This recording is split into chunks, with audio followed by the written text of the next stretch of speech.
welcome back to Girl Chat Sports, episode 17. I apologize. Our producer's cracking jokes in the background. Thank you for watching Girl Chat Sports. We are the very best in sports broadcasting online by women, entirely by women, for women. So whether you have been a sports fan since birth or you want to impress the guy at the bar, we have something for you. This show is going to cover everything. We're learning new things every week, and we're going to share them with you.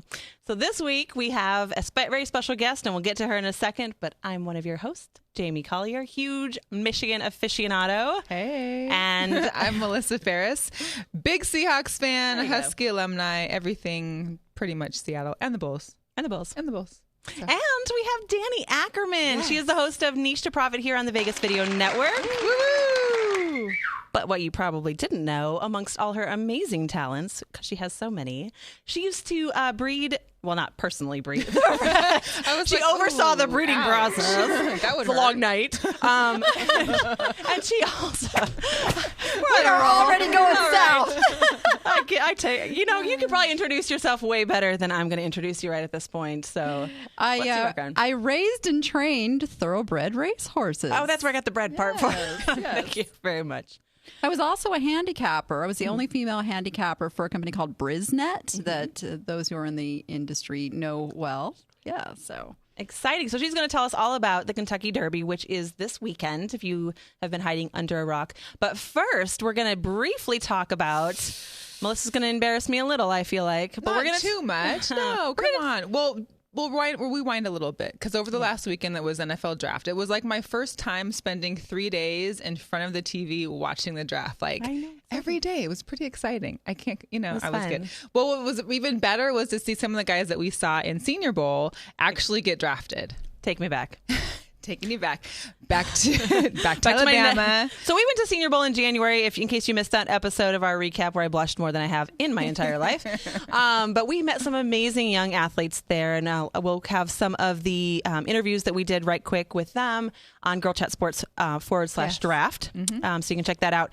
But we met some really talented young athletes, and we asked them, like, what are you doing to prepare for the draft? So we'll get those videos online. But definitely let us know. I mean, yeah. So first off, obviously, I think one of the top gunners that we've seen so far, Carson Wentz, quarterback from North Dakota, got drafted number 2. Can I just pause you right there and say we would make beautiful babies? You would have some redheaded. I was going to say they're going to be redheads. We would repopulate the word. So Carson, I know you're 10 years younger than me and some, but age doesn't matter with us gingers, right? No, because they die sooner. Okay, the men die sooner. We would have like half a dozen ginger babies who would be super athletic and have my wit.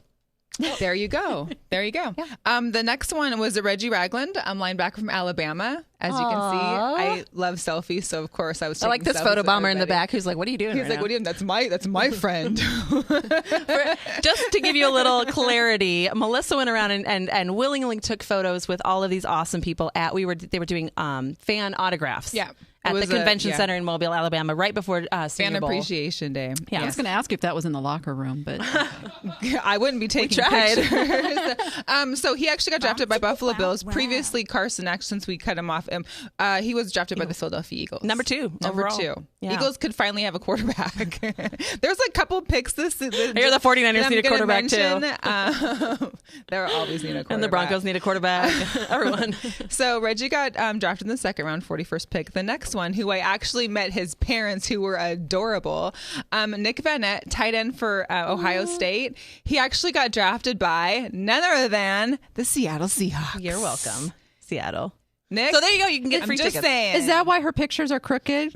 I think it was the selfie angle. I think it was like, hey. Okay. Just checking. Take a selfie. He actually got picked up in the third round. His parents were there, and they were so excited for him. I think they must travel with him everywhere, but they were too cute. Both super tall, good look. I mean, he's a good looking just like they are. You're tall. He's tall. I see some potential. Right? Hello. I don't know. Maybe. Only he's like 20 years younger. But... So is Carson Wentz. Don't you judge. Next, Jacoby Bissett. He was also quarterback. North Carolina State. Third round, he got picked up by the Patriots. So really for him, he gets so did Malcolm Mitchell. Right. My guy. He gets to actually follow behind Tom Brady. Even though we all hate Tom Brady, that's like quite the role model to be following up under. Well, that's the new face of the Patriots. Okay, I'm gonna keep it on. As long as Belichick does so he gets to play the first 4 games, is what you're saying? Because Tom's he'll play like the 3rd or 4th preseason game, and possibly. But I have to mention, because we hate the Patriots, Danny, you can hate the Patriots too. Yeah. They actually lost their first round draft pick because of Deflategate. Yeah. The end. Enough of them. Story over. Next, another quarterback who I didn't get a selfie with, unfortunately, but Dak Prescott, who I think if you were named Dak, like you were born and bred to play sports. Dak Prescott. Hey, I'm Dak. I've got an interview with him too, so I'll put that up. Or be a bartender. Anyways, he was drafted by the Cowboys, so I've let all my Cowboy fans know is that they actually finally have a quarterback now. The Cowboys actually coached. The Cowboys and the Jaguars were there coaching the Senior Bowl. And when we were listening to the Cowboys staff, they were saying that they kind of had their eye on a couple of guys. They had their eye on Carson Wentz, but they didn't have a second-round draft pick. And Dak Prescott for quarterback position. Because they know they can't count on their quarterback. Boom.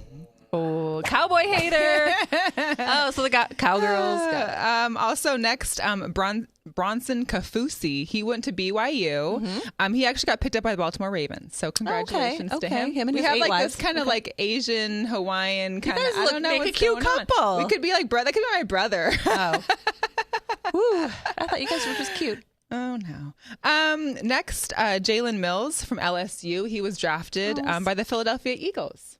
I want to point out here that these are all Melissa, and they're all tilted. You know why they get more tilted is because when I had taken them, they were upright, but to fit the TV screen without having to shrink them super down, I kind of twisted it. So if everybody wants to just turn their head to the right for me. I see it. Look real hard. And then next, quarterback again, Cody Kessler from USC. Cody Kessler, yeah. He's actually going to Cleveland Browns, so he'll be backing up RG3. Okay. Well, potentially, yes. Potentially. Oh, that's so cute. He still got to do something pimples. with Johnny Manziel being out. Please don't get a drinking problem. Please don't. He's so young. Don't go to Cleveland and start drinking. Oh, Johnny Manziel's no longer out there. He won't be playing for anyone anytime soon. Yeah. And then Jordan Jenkins from Georgia. He was picked up by the Jets. Congratulations to him. And last but not least, Maurice Kennedy. I can't remember. Virginia. Yeah, Virginia's got some Cam Chancellors from Virginia. And I had to shout out my boy Malcolm Mitchell, who, by the way, we're going to get married because he did get paid. But he got picked up. When's the wedding going to be? I don't know. I have to, hit him up and be like, hey, Billy. But Malcolm Mitchell is a good friend of mine from back when I lived in Valdosta, Georgia, where he went to high school. Not in Toledo, this one? No, not in Toledo. Not even in Buffalo. I got boys all over. But he got picked up by the Patriots. So I don't know that I could be a Patriots wife. So I'm going to wait till he gets traded. There you go. Yeah. So he was picked up by the Baltimore Ravens. So out of the 14 people that we both of us had pictures with, I was busy networking. You were taking pictures in a tree. So out of, this is going to be one of those shows where I'm blushing the entire time. So out of the 14 people that pictures were taken with, 11 were actually drafted. Yeah. So I kind of feel like we had something to do with it. We did. Ooh, we magically got them drafted, and most of them were in the 3rd round. Like only a couple were out of the 3rd round. So it was really good. Congratulations to those guys. All the boys. They trained very very hard. We had to give a shout out to them because we had so much fun at Senior Bowl, and by we I mean me. So and Melissa worked the entire time. I mean, we did get beads, or you might have got more beads than me. I don't know. I think you got the beads, woman. Anyway, so from draftees to Derby, we know very There's Danny. That looks like Dan. Is that you? No, that's not me. It could be you. It could be you. Well. So tell us about the Kentucky Derby, because I'm all about fashion, kind of, sort of, in my head. And what makes this particular event so significant? Because apparently there's horse races everywhere. But what makes this one so special? And I'm going to cheers my limp julep to that.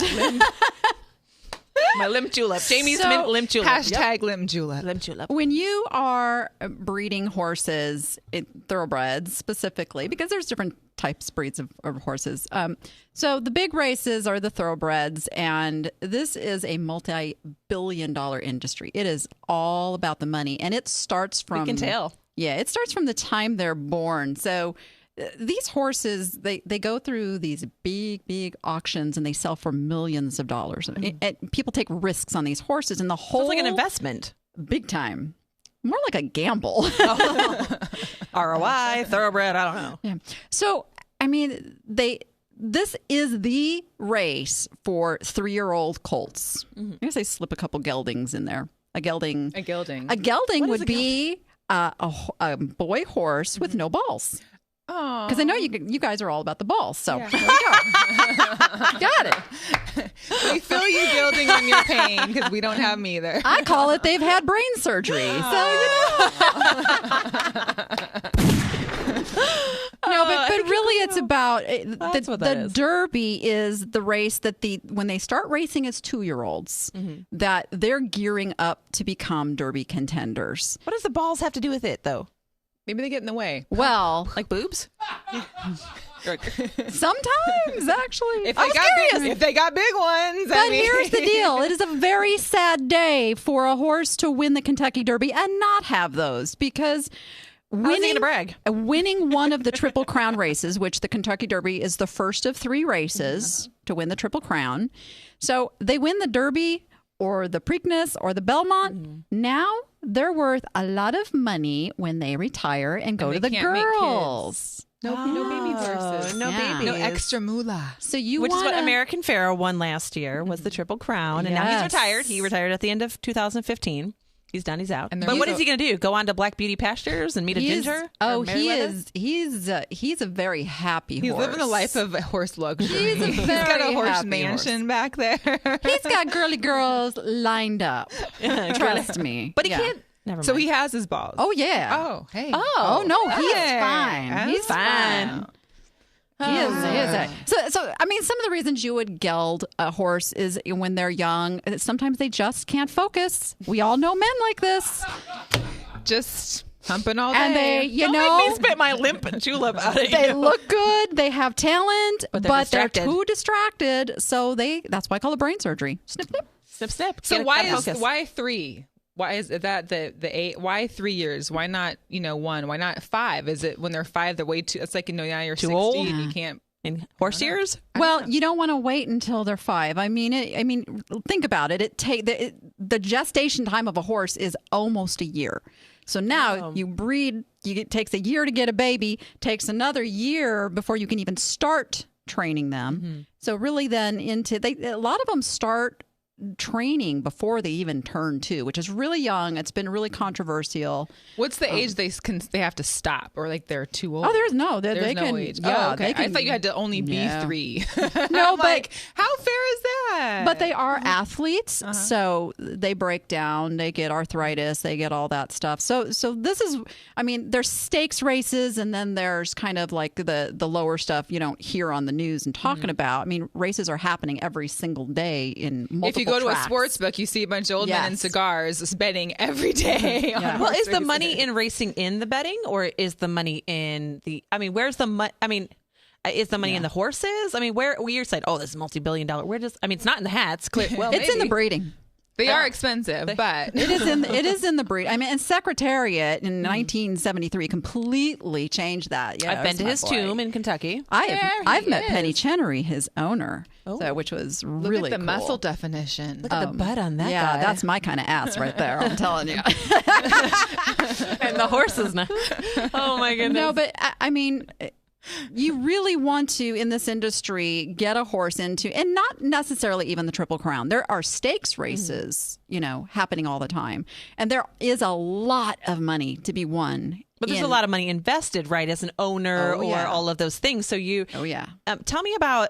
okay, so I actually watched the Kentucky Derby last year. My friend brought her girlfriends over, or her little girls over, because I had cable and she didn't. So she brought all her little girls over, 3 of them, and made little tea sandwiches at my apartment, and we watched the 2-minute race. But what my favorite part was this guy in blue, and they're talking about the race. Bob Baffert at the end was like blah blah blah. I don't know what he said, because the guy in blue was like, That's my rendition of this. Can I just tell you a little Bob Baffert story? I would love to hear about it. He seems so serious. Just so let our viewers know who Bob Baffert is. I don't actually know. I just know he was the guy who was talking about the race. Please tell us about Bob. So Bob Baffert is a trainer. He's one of many trainers. He's a very, he's kind of high up there in the trainer ranks. He gets the really high paying clients. So let me just back up a minute too and tell you that this industry has a lot of dirty stuff going on behind the scenes. And a lot of money, too. Maybe I got to go marry yeah. Too short. Very political, very cutthroat. I mean, and Baffert thinks that he is just God. Yes. God of horses. Yes. And I had hoped him almost dying, having a heart attack might have changed him a little bit, but he came by. That horse Did him and Roger Goodell sit around and smoke cigars and change the world together? Don't bring up Goodell again. It's the Goodell show. But here's the Bill thing. Walton, him and Bill Walton. You get a horse like American Pharoah, that you're not going to see that again. We do not have a Triple Crown contender this year, I can guarantee you. And that horse won in spite of him being the trainer. But here's my little story about Bob. So when I was training, you have to be down at the track at about 3 a.m. in the morning. Ooh, too early for me. Yeah. When I'm coming in. It was a little too early for me too. Yeah. But you do it. And I did the Southern California track in, so Santa Anita, where Bob is training. So they have this little breakfast place. Everybody goes up and gets their stuff. And I'm standing there getting my breakfast. And behind me with this little entourage, move over, little lady. I've got horses to train. Because you're just there to look Were at you the the only hair female in that room? What do you think you were, the barista? I turned around and looked at him and I said, yeah, really? So do I. And I turned back around and I ordered. And the guy at the counter, I thought he was going to poop his pants, because he just looked at me like with his big wide, and yeah, exactly. So we got all done with that. I got my breakfast. I walked away, and Alex Solis is one of the jockeys, a friend of mine. He looked at me. He comes over. He says, "I think I love you." It was like the guys at Senior Bowl. He's a bully. It was like it kind of was. I mean, we had to go into Senior Bowl and literally kick people out of our seats. Like, excuse me, we are Girl Chat Sports, and we're in the press box, and it was you're an in our older seats. gentleman who was like, "Huh, no, blah blah blah." Like, no. Yeah. Well, it's kind of a man's world. I mean, it really is. Yeah, you And I don't get a lot of except for the respect. fashion, which I keep turning my head to check out. The hats. Where did the hats come from? Does anybody know? I actually looked up a little bit. So the derby hats, basically it's a flamboyant Titanic style hat, they call it, became routine after their debut in the 1960s when fashion was a little bit more loose. So, before, back in like the 40s, things were a little more, I guess, rigid. Fashion was more loose in the 60s? 60s, What? yeah, hat wise, and basically it was also because that's when the races started being aired on television, so it became like this big fashion statement to be seen on TV with your hat and to be standing out in the crowd. Yeah, it's kind of a prestigious thing, to be at I've never wanted to actually go. It is way too many people for me. I totally wanted to go. I don't. I had an opportunity to have tickets last year, not like 2 years ago when I need media passes to. I just want like a huge hat and, sipping a mint julep. Non-alcoholic. Oh God! I'd rather go where I have one of my own horses running and stand in the winner's circle. And just there you go. That is an adrenaline rush. Hey, just a quick note: we did have a couple people in our live chat. Gino asked about cutting balls off, like that. He was like, "Ooh, ouch." Do they cut all of the ball? Wait. How do you cut half a ball? Sure. What I meant was half a ball off. No, do they cut all of the balls? I am sure you could YouTube and find. Watch Dr. Pole. He does it all the time on Saturdays. Yeah. Slice and dice. And then isn't that a prerequisite? Mr. Danny chimed in a couple times about American Pharoah will get the north of basically 200,000 per live fowl. Yeah, that's crazy. Because he still has his balls. Sorry, full. And then those full. So that's just the stud fee. There's no guarantee. And how much of that actually goes to Angry Bob? We're gonna call him Angry Bob. So that's just for the no, sperm. nothing. You're paying $200K for. He's done sperm. with American Pharoah. So who gets that money if American Pharoah? He's just the trainer. Owner breeder. Yeah. Wow. Thank you for explaining. Yeah. So you've got an owner who invests in a thoroughbred. And it's probably a syndicate now. And there's trainer. probably multiple owners. He probably sold shares and they all So share like in the American Pharoah went IPO and blah, blah, blah. People have shares. Basically. How many? Go ahead. How many foals a year could a horse like that actually produce? Well, they have to live How much sperm does a horse produce a year? Oh my God. I mean, we've seen horse poops, let's say that. They're pretty large. What about sperm? Do they cup it and then inject it? Why are we on this subject? I need to drink. They're live cover. Okay. You have to, cannot artificially inseminate thoroughbreds. No frozen so you give them a bottle of champagne and put two horses in a stall and leave them? baby. Got it. No, Got it. it's all by hand. No, that's when they take half a tranquilizer. No, it's all by hand. Hey, That Mike. sounds like the worst romantic evening ever. I think I went on that date once. I mean, Jesus have you Christ. seen a horse? That might be a little much. One of my daughters got her complete sex education by hanging out in the bar. I during could imagine. the bar. And Yeah. that's that makes quite sense. the Yeah. show and tell. So let's when say. you were training horses, trying to move off this subject, but we're still on it. Oh my God, falls and other stuff.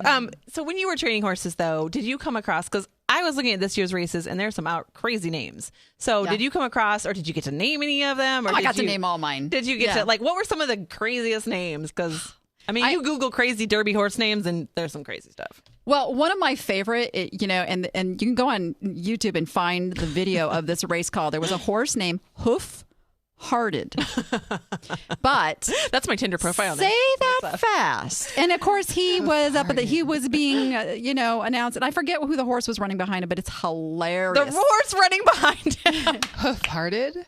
I'm the horse behind who farted. It's so fun. But they made him change the name. They will catch you on those names. You can't be completely outrageous. But So I was doing a little research because I was curious, and I guess there's like 60,000 names that are submitted to the Jockey Club. I kind of want to. I feel like that Jockey Club is like all short dudes smoking cigars at a country club somewhere. But anyway, they submit them, and they can't be like a celebrity name. Right. They have to be like 18 characters or less. Like some of my favorites that I found was No Soup for You from Seinfeld, Bodacious Tatas, which I would have put money on. Of Hello. course. Slump Buster. That's kind of funky. Brangelina is actually a horse's name. Like it Oh, can't 'cause be it's a not a real celebrity's person. name. It can't be a dead person. You have to have written consent. Like if you wanted to say, the Melissa Ferris horse, you had to have written consent. I'm going to do a Jamie Collier horse. Let's do that. there you go. Wow. So, and my favorite was, what am I, Chop Liver? This horse was the product of a marriage between Chopper Charlie and Liver and Onions. Yeah. What am I, Chop liver Liver? and onions. Yikes. I love naming was one of the funnest Oh things. my gosh. Well, so Love there's naming. 20 coming up this weekend. One of them is sudden breaking news. Oh, that was Dun, dun, dun. because out of that, usually you'd think there'd be a bunch of other very creative ones. This whole, I don't know what you call a group for the horse races, but it's kind of lackluster. The naming part of it for this, it doesn't seem like there's no real one that sticks out, I guess. I liked Oscar nomination because I was a big fan. I'm a big fan. What would you say? Can you pick a horse by the name? Because last year I was like, who did I pick? I forgot. A couple years ago. And I was like, yeah, I love them. And they won. Can you pick a horse by the name? What are some other things that you have to look at if you're going to go down and throw $20 at it? Yeah, so I wouldn't, when you're talking a stakes race, these horses they've got some history behind them and things called speed indexes you can see. Are they fast horse, all that. So this is not a race you'd probably want to pick by name unless you're just out to have some fun, go for a long shot and drink lip- drink a mint julep. But lots of people win picking a horse by name or by the color. Pick the gray. So what do you, know? how by do you their pick a mane. horse though? Their mane, Their like mane. nice hair. I mean, they're well taken care of. Nobody By picks their a horse by their muscles. hair. Of course, it's something to look at. I read up on this a little bit. You do. okay. That's do? a chick thing, totally. Off the mane, or actually their hair, their skin, their muscle. 'Cause So, yeah, it's like an athlete. You That's want how a I guy pick that has great boyfriends. muscles. You you are onto something. I actually am a visual handicapper. I am best when I'm at the track and can see the horse because they are athletes and they are living beings. They Hold have on. Hold on. What's a handicapper? handicapper is somebody who sits there and tells you, like, they study the data and give you their picks. Oh, okay. So it's like advice. So if I was like, hey, I want to put $100 on the Derby this weekend, who would you suggest? You'd be the person that says, well, based on all this stuff. Yep. Okay. I would Just curious. study all the numbers and see and go, yeah. And the sports books have that. You have like the Oh, Daily okay. Racing Form has all the. I mean, you can blow your mind with all the information. But I love to go against the favorite, and the favorite is the one with the lowest odds. That everybody thinks, oh yeah, they're like the they're 10 already to in. 1 or Yeah. the 12 to 1. Yeah. You want to look for something, a horse that's not the favorite, but still has that potential, maybe coming in at like 5 to 1 or even 10 to 1. You pretty much need to stay away from the 50 to 1 and the 40 to 1. I mean, there's a reason that nobody's betting on them. It's a very sad thing. It's like in NASCAR, the guy who But they comes in still last. made it, They did, but they're usually just not quite up to the How caliber. do they pick the 20 or the X amount that actually are taking part? It's a point system. So they run stakes races starting when they're 2 years old, and certain races have certain points attributed to them. And so then the top 20 point earners get into the Derby. Oh, okay. Gotcha. No playoffs there, huh? No. It's not a bracket system, American Pharaoh. One thing I didn't want, since we are obviously a women's sports show, and this is like one of the oldest sports from like a long time ago. A long time ago. There was the very first woman jockey, who was Diane Crump, 1970. Wow. This lady, she have only been the 15th of the 18th jockeys, but she still performed, and like us, she's kind of breaking the barrier. But that was like 100 years ago. Do we have any women jockeys since? There are some. 1970 was not 100 years ago. Oh, I think it's 1920. I was like, these look like really old photos. I was like, oh, that's a long time ago. It's a hard job. Let me tell you what, those jockeys are working their asses off. And can I tell you, they're literally 120 pounds, 125 tops. They can't be over. They can't be over. They have weigh-ins for jockeys? It's called super diet. Yeah. Get me on it. Yeah. It's... And juleps and nothing else. So they have to stay strong and stay little, and because they're riding. So the trainer is not only training obviously the horse, but the trainer, like you were saying with Bob Baffert, is training the jockey. The jockey has to go through. What does the jockey have to go through to get that job? You don't walk in and say, "I'm short, give it to me." They start, as what you call a groom sometimes, just filling in jobs back in the stables, whatever's needed, and working their way up to like an exercise rider. And then they can prove to a trainer that they're really good, with the horse, and then they can work their way up to riding the horse in a race. Now, what would like American Pharaoh's jockey from last year have pocketed estimate? Yeah, I don't know like what the do the percentages are anymore. Like, they may make a percentage of the race, or and more than the caddies. I don't know. I'm thinking it was like 20%. If of total winnings. Yeah, I wish I was into short guys. Oh yeah, they make short and skinny. I wish I was into short skinny guys. They make bank. How much do horses actually weigh though? About 1,000 pounds. Whew. It seems like a disproportionate. 10 jockeys. Okay. One other quick little comment from our viewers. So we went from Kawhi's hands last week to horses this week. We went from really big to really big. I'm not sure where that's going, but okay. To horses with no balls? Yeah, that's how it goes. Real quick before we wrap it up, we do have a little bit of buns of baseball. Oh, yeah. Wait, that's our favorite segment. I know. Got to get your thoughts on that. Go ahead. Get your thoughts on this one. So first, we had forgot him a little bit last week, but we brought him back. Yasiel Puig. That's the one guy plays for the Dodgers. He's not a horse, but hello. But he's got like panty lines. He does, yeah. Men don't wear thongs. I would hope not. At least real men, I hope. Don't wear thongs. Oh, gosh. Or maybe that could be the cup lining. Oh my God. I don't know. We're on a roll with these okay. Next is Evan Longoria, who, by the way, is not related to Eva Longoria.